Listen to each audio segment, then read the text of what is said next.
What's going on?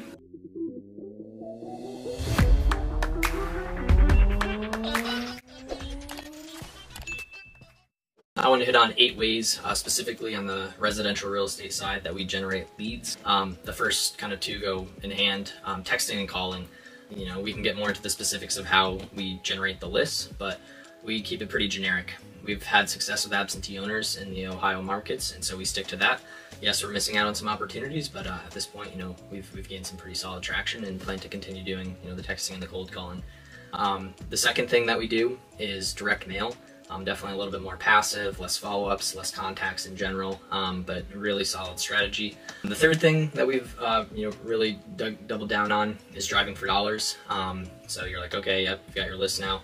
We hit them with those 3 things: texting, calling, and the mail. So obviously quite a bit cheaper, smaller list, more niche down, really solid strategy.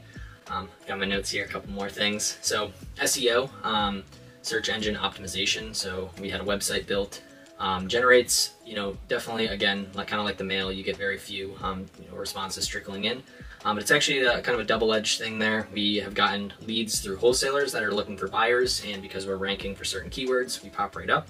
And on the other end, obviously, sellers looking to sell their house and going on Google and looking in cash buyers, Columbus, things like that. So those 4 things are kind of more in like the higher tier as far as expense and time involved. Being the 2 main things there. Some other ways that we've generated leads successfully, I'm only talking about things that we've actually done. Craigslist, we've bought 3 houses off Craigslist. A lot of old school sellers will actually, throw things on there. They don't even know what Zillow is. So it's, worth at least checking that weekly, bi-weekly, and just monitoring it. It doesn't take a lot of time to check quick on your phone. Zillow for sale by owners. Our first BRRRR we ever bought was a for sale by owner.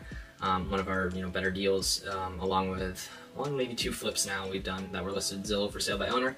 We had the alert set up to notify us, reached out right away, and made a cash offer for less than both of them were listed for, and ended up getting them under contract.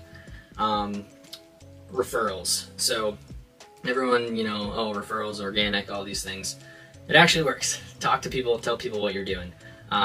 We've gotten referrals from people that we accidentally texted on campaigns and just said, hey, this is what we're doing, do you know anyone? Actually, my buddy, that that doesn't work in some markets, but people seem to be pretty receptive to communication in Ohio, and that allowed us to capitalize in some of those situations. Another referral we received was through a seller that really liked the process, thought highly of us, felt like he was treated fairly. He ended up referring over a relative who sold us a property for much less than what we thought to be fair market value. It seemed to be a great deal. We didn't even negotiate. They needed the money, needed it fast, and just wanted to get it done with.